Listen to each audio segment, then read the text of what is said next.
नमस्कार दोस्तों, प्रभु यीशु मसीह के नाम में आपको हमारा सलाम मुबारक। और हम बहुत ही खुश हैं कि आज आपसे हमारी मुलाकात हो सके। हमारे बीच में आज पास्टर विकास मसीह आए हुए हैं जो जयपुर भारत से हैं और हम आपका स्वागत करते हैं। Thank you brother, thank you so much. जैसे कि आप जानते हैं, आप एक धर्म प्रचारक हैं, प्रभु के वचन को बांटते हैं, लोगों पर अपने विश्वास को बांटते हैं। आज दुनिया में बहुत सी धर्म है, बहुत सी विश्वास है, बहुत सी विभिन्न विचारें हैं। इन विचारों में आपने प्रभु यीशु मसीह को ग्रहण किया और उसकी सेवा करते हैं। ऐसा क्या विशेषता है जो आप उसको चुने? जी ब्रदर मोसेस, आपने बहुत अच्छा सवाल पूछा है। बहुत सारे धर्म हैं, बहुत सारी विचारधाराएं हैं, मान्यताएं हैं। सबसे पहले जो मैं आपको डेफिनेशन देना चाहता हूँ, धर्म की जो डेफिनेशन है बिल्कुल सिंपल सी डेफिनेशन है, कोई उसमें बड़ी थियोलॉजी नहीं है, बड़ा ज्ञान नहीं है। संत तुलसीदास जी ने कहा प्रेम धर्म का मूल है। प्रेम धर्म का मूल है, फाउंडेशन है। अगर कोई धर्म है उसका जो फाउंडेशन है वो प्रेम है। पाप मूल अभिमान, और जो अभिमान है, जो घमंड है, वो पाप को लेकर आता है। बिल्कुल। जहाँ दया वहाँ धर्म है, जहाँ क्षमा वहाँ आप, अर्थात परमेश्वर वहाँ है, सच्चाई वहाँ है, धर्म वहाँ है जहाँ प्रेम है, जहाँ क्षमा है, जहाँ पर सच्चाई है। जी। इन बातों से मिलकर जो है वो एक धर्म की एक व्याख्या है, एक डेफिनेशन है। और आगे आपने जो सवाल पूछा कि बहुत सारी अलग अलग मान्यताएं हैं, बिल्कुल यही तो कोशिश है मनुष्य की परमेश्वर तक पहुंचने की कोशिश है। संत तुलसीदास जी कहते हैं जाकी रही भावना जैसी तितवा ने देखी सूरत ऐसी। अर्थात ये एक अच्छी बात है कि मनुष्य परमेश्वर को ढूंढ रहा है, और जब आप ढूंढते हैं, आप प्रयास करते हैं, तो वो एक प्रयास है आपका, और जब आपको मिल जाता है तो वो आपकी परिपूर्ति हो जाती है, आपका ज्ञान, आपका लक्ष्य पूरा हो जाता है। तो बाइबल यही बताती है कि परमेश्वर को मनुष्य ढूंढ रहा है। और संसार में बहुत से देश हैं, बहुत सारे अलग अलग कॉन्टिनेंट्स हैं, हर देश में अपनी लोगों की मान्यताएं हैं, सोच, और वो सब परमेश्वर को ढूंढ रहे हैं। और अगर वो ढूंढ रहे हैं तो हमारा विश्वास है कि परमेश्वर उस ढूंढ में उनकी सहायता करने के लिए तत्पर है। अर्थात मनुष्य ही परमेश्वर को नहीं ढूंढ रहा है, लेकिन परमेश्वर भी चाहता है कि मनुष्य मुझे ढूंढे, मुझे जाने, मुझे प्राप्त करे। तो बहुत सी मान्यताएं हैं, लेकिन आपका सवाल है कि जो मसीह विचारधारा है वो कैसे क्यों विभिन्न है। देखिए, इसके लिए आपको शुरू से जानना पड़ेगा। मैं आपके लिए एक उदाहरण देता हूँ। अगर आप कोई एक मूवी, एक फिल्म है, और आप उसको बस 10 मिनट देखें या बीच में जाएं और एक थोड़ा सा देखकर वापस आ जाएं, तो पूरी कंप्लीट स्टोरी नहीं मिलेगी। कंप्लीट स्टोरी नहीं मिलेगी। तो लोग, आपने देखा है, मूवी थिएटर में जाना चाहते हैं तो वो पहले पहुंचते हैं, टाइम से पहले। बिल्कुल। और जब बिल्कुल पहला सीन शुरू होता है तो वहां बैठ के मूवी को देखते हैं, एंजॉय करते हैं, और फिर वो पूरी मूवी देखते हैं। अर्थात जब आप पूरी पिक्चर देखते हैं तब आपको बात समझ में आती है। जरूर। तो जब आप कह रहे हैं कि मसीह विचारधारा क्यों अलग है, विभिन्न है, इसके लिए आपको इधर उधर से नहीं, लेकिन आप विचारधारा को पूरा समझना पड़ेगा। मसीह विचारधारा इसलिए अलग है क्योंकि संसार में जितने भी धर्म ग्रंथ हैं, या जितने भी विश्वास हैं, या जितनी भी मान्यताएं हैं, इंक्लूडिंग पवित्र शास्त्र बाइबल का पुराना नियम, जिसको यहूदी धर्म ग्रंथ भी कहा जाता है, यहाँ पर इन सभी जगहों पर एक ऐसे परमेश्वर की बात की जा रही है, या परमेश्वर है जो इनविजिबल है, अदृश्य परमेश्वर है, जिसके विषय में बाइबल में लिखा हुआ है, पुराने नियम में भी लिखा है, नए नियम में भी लिखा है। गॉड इज स्पिरिट, परमेश्वर आत्मा है, गॉड इज स्पिरिट। हमारे कुछ भाई लोग हैं जो कहते हैं परमेश्वर जो है वो निराकार है, तो हम भी मानते हैं। अगर आप उत्पत्ति की पुस्तक से लेकर मलाकी की पुस्तक तक पढ़ें, जो हमारी पवित्र शास्त्र बाइबल में शुरू में जो 39 किताबें हैं, उसको आप पढ़ें, आपको एक निराकार परमेश्वर ही दिखेगा। बिल्कुल बिल्कुल, राइट। लेकिन जब आप नया नियम पढ़ते, मैं बात कर रहा हूँ पूरी फिल्म की, अभी आप अगर पुराना नियम पढ़कर ही छोड़ देंगे तो भी आप परमेश्वर को नहीं जान पाएंगे। वो परमेश्वर जो निराकार है, वो परमेश्वर जो अदृश्य है, उसको आप नहीं जान पाएंगे।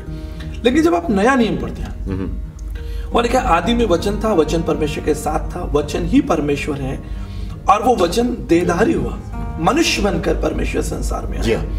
हिब्रू 10:5 में भी ये लिखा है कि परमेश्वर मनुष्य देह धारण करके संसार में आया। तो जो हमारे फेथ की, हमारे विश्वास की जो फाउंडेशन है, वो यही है कि परमेश्वर मनुष्य बना और हमारे बीच रहा। बिल्कुल। इसलिए मसीह विचारधारा अन्य विचारधाराओं से बहुत अलग है।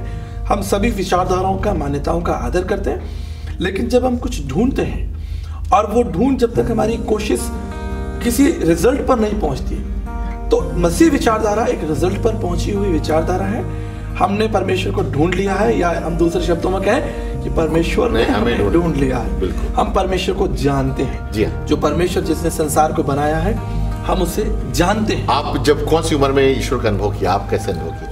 ये मोइज भाई एक लंबी यात्रा है। आप एक दिन में या एक घंटे में परमेश्वर को नहीं जान पाते, लेकिन हाँ, मैं 14 साल की उम्र से परमेश्वर को जानने का मेरे अंदर एक प्रयास था। जब मैं चीज़ों को देखता था, संसार को देखता था, क्योंकि मैं आगरा से बिलोंग करता हूँ, तो लोग आगरा में ताजमहल को देखने आते हैं, तो उसकी भव्यता की, उसकी सुंदरता की बड़ी तारीफ करते हैं। हाँ। और फिर उनके मन में आता है कि ताजमहल कैसे बना, किसने बनाया, कब बना, कितना पैसा लगा। ताजमहल से संबंधित बहुत सारे प्रश्न उनके पास होते हैं। बिल्कुल। तो अगर आप ताजमहल देखने जाएंगे तो आपको बाहर एक किताब मिलेगी जिसमें उस ताजमहल से संबंधित सारी बातें हैं। बिल्कुल। कब बना, किसने बनाया, क्यों बनाया, सारा विवरण मिलता है। तो जब अगर ताजमहल को देखकर आपके मन में इतना बड़ा सवाल आता है, इतने सारे सवाल आते हैं, तो संसार को देखकर आपको सवाल क्यों नहीं आता? बिल्कुल। ये संसार कैसे बना, किसने बनाया, ये इतनी बड़ी पृथ्वी है, इसका सूर्य के साथ क्या संबंध है, ये दूरी है, इतने सारे फल फूल हैं, आप भव्यता देखिए, सुंदरता को देखिए। तो 14 साल की उम्र में मेरे मन में एक सवाल था कि मैं उस परमेश्वर को जानूं, और वो परमेश्वर मुझे कहाँ मिलेगा। उसके लिए मैंने कई धर्म ग्रंथ पढ़े, लगभग मैंने 544 धर्म ग्रंथों का अध्ययन किया। कई लोगों ने इसमें मेरी सहायता की, कई स्थानों पर मैं गया, मैं परमेश्वर को जानना चाहता था। मैं किसी धर्म के पीछे नहीं, लेकिन मेरा सवाल ये था कि मैं परमेश्वर को कैसे जान सकता हूँ। बिल्कुल। और मैं कह सकता हूँ कि अंततः मैंने उसको नहीं, लेकिन उसने मुझे ढूंढ लिया। यीशु मसीह ने आपको पाया, परमेश्वर ने आपको पाया। जी। तो आप जब यीशु मसीह के पीछे एक अनुयायी, उसके एक चेले हैं, या उसको जाने, चखे, अपना अनुभव किया, कौन सी ऐसी विशेषता जो आपने यीशु मसीह की देखी जो आपको बहुत आकर्षित करी, आप बहुत उत्तेजित हुए उसी? देखिए, यीशु मसीह से पहले जैसा मैंने कहा कि एक अदृश्य परमेश्वर का वर्णन हमको बाइबल में मिलता है। जी। आप उस अदृश्य परमेश्वर के विषय में पढ़िए। बाइबल कहती है वो महान है, सृष्टिकर्ता परमेश्वर है, पवित्र है, वो सामर्थी परमेश्वर है, जिसके विषय में बहुत सारी बातें, अगर मैं वो सारी बातें अगर एक्सप्लेन करूं तो बहुत घंटे का पूरा दिन निकल जाएगा। लेकिन बात आगे स्टोरी ये है कि वो महान परमेश्वर, अगम्य सनातन परमेश्वर, अदृश्य परमेश्वर मनुष्य बन गया। ये सबसे बड़ी डिस्कवरी है जी। ये सबसे बड़ी बात है जिसके विषय में नील आर्मस्ट्रांग ने भी कहा कि चांद पर चलना कोई बड़ी बात नहीं है, मैं चांद पर गया कोई बड़ी बात नहीं है, बड़ी बात ये जिसने चांद को बनाया वो हमारे बीच में रहा। राइट। चार्ली ड्यूक जो अमेरिकन एस्ट्रोनॉट थे वो भी इस बात को कहते हैं कि जब मैं चांद पर मैं वॉक कर रहा था तो मेरा ध्यान पृथ्वी पर गया और मैंने देखा कि पृथ्वी जो है वो हवा में खड़ी हुई है। इसको सिर्फ परमेश्वर कर सकता है। बिल्कुल। वो परमेश्वर हमारे बीच मनुष्य बनकर रहा। और जब मैं यीशु मसीह को देखता हूँ तो मैं देखता हूँ कि वो किसी रथ पर सवार नहीं था, उसके हाथ में कोई तलवार नहीं था, उसने कभी कोई झगड़ा नहीं किया, कोई युद्ध नहीं किया, उसके मुंह से कभी कोई छल की बात नहीं निकली, कोई धार्मिक बात नहीं निकली, और उसने संसार को जीत लिया। बिल्कुल। आप उसका जीवन देखिए। जैसा मैं फिर आपको बताना चाहता हूँ, मूवी का उदाहरण देता हूँ। पूरा स्टोरी, आप पूरी स्टोरी देखिए, पूरी लाइफ देखिए। बीच में जाएंगे थोड़ा सा देखकर आ जाएंगे, आप नहीं समझेंगे। आप उसके जीवन को देखिए। ये जो हमारे हाथ में पवित्र शास्त्र बाइबल है, इसका नया नियम अगर आप पढ़ें, यीशु मसीह का जीवन, उसकी शिक्षा, उसके प्रभाव को आप देखिए, उसने लोगों से कैसे बात की। मैं उदाहरण से एक बात करना चाहता हूँ। आप और मैं शायद कुड़ी के साथ बैठना पसंद नहीं करेंगे, या पापी लोगों के साथ, दुष्टों के साथ में हम संगति करना पसंद नहीं करेंगे। कोई व्यभिचारणी व्यक्ति है, व्यभिचार व्यक्ति है, या कोई ऐसा व्यक्ति है जिसका समाज में कोई नाम नहीं है, बिल्कुल, हम क्यों उसके संग बैठेंगे? हम राजाओं के संग बैठना चाहते हैं, हम अधिकारियों के संग बैठना चाहते हैं, हम बड़े लोगों के साथ मित्रता करने चाहते हैं। लेकिन यहाँ मैं क्या देखता हूँ, संसार का स्वामी वो कमजोर लोगों के साथ में बात कर रहा है, उनकी संग खाना खा रहा, उनके जीवन को बदल दिया। और वो किस तरीके से हमारे लिए संसार में आया, हमारे लिए मारा गया, गाड़ा गया, ये भी बहुत बड़ी मिस्ट्री है। मारा गया, गाड़ा गया बोल देने से कुछ नहीं होगा, इसको आपको समझना है, इसको गहराई में जानना पड़ेगा। तो वो परमेश्वर हमारे लिए संसार में मनुष्य बनकर आया, उसने हमसे क्या बातें की, हमें क्या शिक्षाएं थी, ये बातें अद्भुत है। और जो सबसे इंपॉर्टेंट बात है कि जैसा मैंने आपको कहा कि हम परमेश्वर को ढूंढ रहे हैं, शास्त्रों में ढूंढ रहे हैं, उस परमेश्वर को जानना चाहते हैं। तो जब वो परमेश्वर हमारे सामने है तो हमें उसको जानना है और उसको स्वीकार करना है। We must believe in the truth। यहाँ दोस्तों, यदि आप इस वचन को सुन रहे हैं तो मैं चाहता हूँ कि आप इन सत्य की खोज को करें कि सच्चाई क्या है। आप जैसे बता रहे हैं पास साहब कि यीशु मसीह की जो गुणता है, आपने बताया उसके जो उनके जो विचार थे, उनके जो कार्य थे दुनिया में बहुत विभिन्न थे। परमेश्वर के बारे में, पिता के बारे में बताते रहे, उनका संबंध था। क्या वो जैसा संबंध वो पिता से था, क्या एक साधारण इंसान एक पापी इंसान इस पवित्र परमेश्वर से कर सकता है? देखिए, यही तो मिस्ट्री है, यही मसीहत है। जी। जैसा मैंने आपको कहा कि संसार में जितनी भी मान्यताएं हैं, सोच हैं, उसमें आपको दिखेगा कि मनुष्य परमेश्वर तक पहुंचने का प्रयास कर रहा है अपने कर्म से, अपनी बुद्धि से, अपनी समझ से, अपनी योग्यताओं से। हम परमेश्वर को कुछ ऑफर कर रहे हैं, कुछ ऑफर कर रहे हैं ताकि हम उस परमेश्वर के पास जा सकें, उसको जान सकें, उसके साथ हमारा संबंध हो। लेकिन इसके विषय में भारतीय दर्शन शास्त्र और पवित्र शास्त्र बाइबल बहुत ही अच्छे से एक्सप्लेन करते हैं। वहाँ लिखा है, ना योगिन न सांख्यन कर्मणा नो ना विधाया ब्रह्मैकत मोक्ष विद्यते सिद्धाय नान्यता। अर्थात ना आपके योगा करने से, ना माला जपने से, ना तीर्थ स्थलों पर जाने से आप किसी भी प्रकार से उस परमेश्वर को ब्राइब नहीं दे सकते। परमेश्वर इतना महान है। अगर आप पढ़ेंगे पवित्र शास्त्र बाइबल में, परमेश्वर की जो पहली पहचान है, जो फर्स्ट कैरेक्टर है, वो है गॉड इज होली। परमेश्वर पवित्र है। और आप यूं मान के चलिए कि उसकी पवित्रता एक आग के समान है। अगर आप आग की तरफ चलेंगे तो क्या होगा? जल जाएंगे। बिल्कुल। तो पवित्र शास्त्र बाइबल परमेश्वर की पवित्रता का वर्णन करता है, और इसलिए लिखा हुआ है कि जब राजा सुलेमान ने परमेश्वर का मंदिर बनाया तो प्रार्थना की गई, विनती की गई कि प्रभु जी आप इस मंदिर में आइए, ये मंदिर आपके लिए तैयार है। और वहां लिखा है कि परमेश्वर का तेज इतना भर गया कि याजक और जो दूसरे लोग थे वो भाग गए, वो गिर गए, वहां से वो परमेश्वर की उपस्थिति में खड़े नहीं हो पाए। मूसा के लिए लिखा है कि मूसा जब परमेश्वर से बात कर रहा था और वो आगे बढ़ रहा था, परमेश्वर ने मूसा से कहा कि मूसा रुक जाओ, तुम आगे मत आओ, क्योंकि परमेश्वर इतना पवित्र है कि अगर आप उधर जाएंगे तो आप जल जाएंगे। अगर आप आयसा 6 अध्याय पढ़ेंगे तो वहां लिखा है कि वहां पे परमेश्वर अपने सिंहासन पर विराजमान है, और जो यशा नबी है वो परमेश्वर की उपस्थिति में कह रहा है कि मैं मरा जा रहा हूँ, क्योंकि परमेश्वर पवित्र है। और वहां स्वर्गदूत खड़े हैं, और उन स्वर्गदूतों ने अपनी आंखों को ढक लिया है, क्योंकि वो परमेश्वर को नहीं देख सकते, क्योंकि परमेश्वर इतना अगम्य पवित्र है, आग के समान। अब उस परमेश्वर के साथ संगति आप कैसे कर सकते हैं? उसको आप क्या चढ़ावा देंगे? उसको आप क्या दान देंगे? उसको आप क्या ब्राइब देंगे? आप उससे कैसे समझौता करेंगे? तो एक पापी व्यक्ति परमेश्वर के पास कभी नहीं पहुंच सकता। इसके लिए स्वयं परमेश्वर के पास ही कोई उपाय होना चाहिए। तो उसके विषय में एक हमारी बड़ी अच्छी सुंदर कहानी है जो भारतीय इतिहास में है। एक धनवान व्यक्ति रेलवे स्टेशन से उतरा, और रेलवे स्टेशन पर उतरा, उसके पास बहुत सारा सामान था, बैग्स था, उसके बाद लगेज था। तो वो कुली ढूंढ रहा था, उसे कोई कुली नहीं मिला। उसने एक जवान व्यक्ति को बोला कि मैं आपको कुछ पैसे दूंगा, आप मेरा सामान उठा लो। तो वो उस जवान व्यक्ति ने वो सामान उठा लिया और वो चलने लगे। फिर वो एक स्थान पर, एक घर पर पहुंच गया, और वो जो व्यक्ति था, धनवान था, उसने दरवाजा खटखटाया और उसने कहा कि ईश्वरचंद विद्यासागर जी, मैं आपसे मिलने आया हूँ। तो उसने 2-3 बार दरवाजा खटखटाया। तो वो जवान व्यक्ति जो खड़ा था उसने कहा कि मैं आपके लिए क्या कर सकता हूँ? तो उसने कहा कि आप ये सामान रखो, चले जाओ, और आपके जो पैसे हैं लेके चले जाओ। तो वो जवान व्यक्ति बोला, नहीं, आपके लिए मैं क्या कर सकता हूँ? तो उन्होंने कहा, आप कौन हो? कहा कि मेरा नाम ईश्वरचंद विद्यासागर है, जिसका आप दरवाजा खटखटा रहे हैं, जिसको आप ढूंढ रहे हैं। तो वो व्यक्ति उनके पैरों में गिर गया।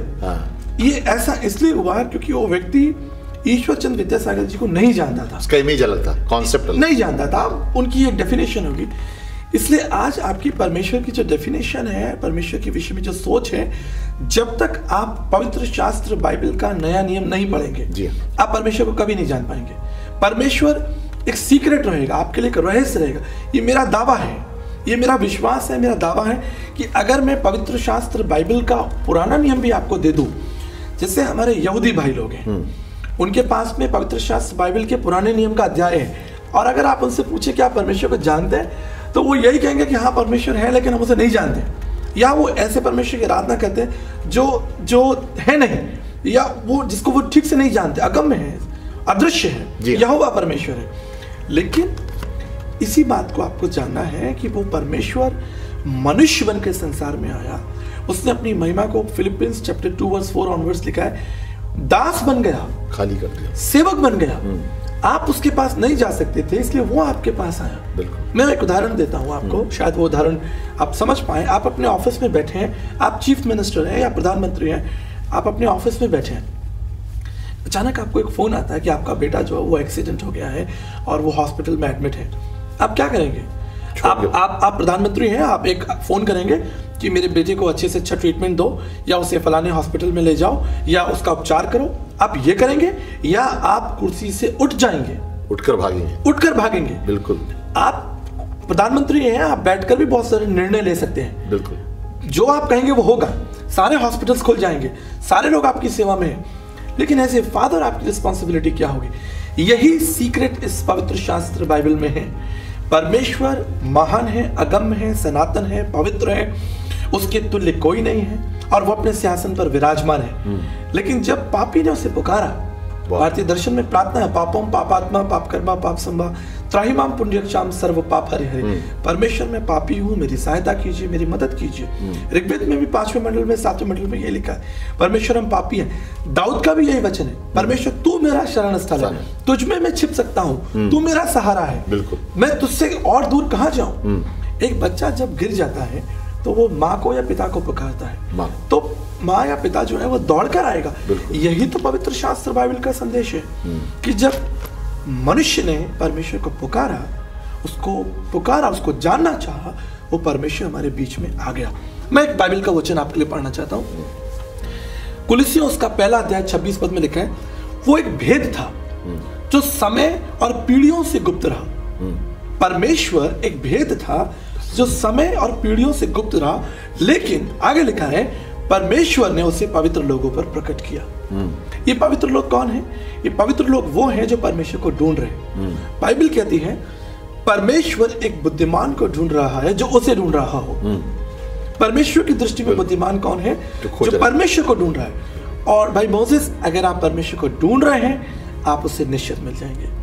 देखिए, आप 100 महिलाओं को खड़ा कर दीजिए, स्त्रियों को खड़ा कर दीजिए, और उन स्त्रियों में से उनका एक बच्चा, किसी एक का बच्चा आप बैठा दीजिए जिसकी उम्र 2 साल हो या 5 साल हो, तो आप मुझे बताइए वो बच्चा किसके पास जाएगा? अपनी माँ के पास। अपनी माँ के पास। अर्थात वो 100 स्त्रियों में अपनी माँ को पहचान लेगा। क्यों? क्योंकि वो माँ के प्रेम को, उसके स्पर्श को जानता है, उसकी ममता को जानता है, उसके स्वभाव को जानता है। तो अगर आप परमेश्वर के स्वभाव को, उसके कैरेक्टर को, उसके प्रेम को अगर आप जानते हैं, उसने आपको बनाया, ये अगर आप जानते हैं और ढूंढ रहे हैं आप, तो आप निश्चित उसे पहचान लेंगे। बिल्कुल। और यही परमेश्वर चाहता है। और मैं एक बात बताकर आपको और उत्साहित करना चाहूंगा, आपकी जो खोज है उसमें स्वयं परमेश्वर आपकी सहायता करने को तैयार है। वाह। आप परमेश्वर को ढूंढ रहे हैं, परमेश्वर पेड़ के पीछे नहीं छुपेगा, वो आपकी सहायता कर रहा है। परमेश्वर दीवार के पीछे नहीं छिप जाएगा कि मुझे और ढूंढो, वो आपको तड़पाएगा नहीं। वो ऐसा नहीं कि किसी पेड़ पर जाकर छिप जाए या जंगल में छिप जाए। जब वो देखेगा कि उसका बच्चा, उसकी संतान, उसके लोग, उसकी प्रजा उसे ढूंढ रही है, वो आगे बढ़कर, यही तो परमेश्वर चाहता है। बिल्कुल। तुम मुझे ढूंढो तो तुम मुझे प्राप्त करोगे, तुम मुझे ढूंढोगे तुम मुझे मिल जाओगे। लिखा है, एक वचन पढ़ना चाहूंगा, तुम मुझे ढूंढोगे और पाओगे क्योंकि तुम मुझे अपने संपूर्ण मन से ढूंढोगे। अगर आप ढूंढने का नाटक कर रहे हैं या ढूंढने की आप बस एक हल्की फुल्की कोशिश कर रहे हैं, तो मुझे नहीं मालूम। लेकिन अगर आप संपूर्ण मन से परमेश्वर को ढूंढ रहे हैं, वो आपको मिलेगा और निश्चित मिलेगा। हाँ दोस्तों, अगर आप ईश्वर की खोज में हैं तो जरूर हम यहाँ हैं। हम चाहते हैं कि आप हमें संपर्क करिए। हमारा टेलीफोन नंबर नीचे दिया गया है और हम जरूर आपकी सहायता करेंगे कि आप उस सच्चे दैवत, उस अगम्य परमेश्वर को जान सकें। और ये हमारी इच्छा है कि आप उससे खोजते रहें। और अगर आप सच्चे दिल से खोजेंगे, जैसे भाई ने कहा, वो भी आपकी सहायता करेगा और आप उसको जरूर पाएंगे।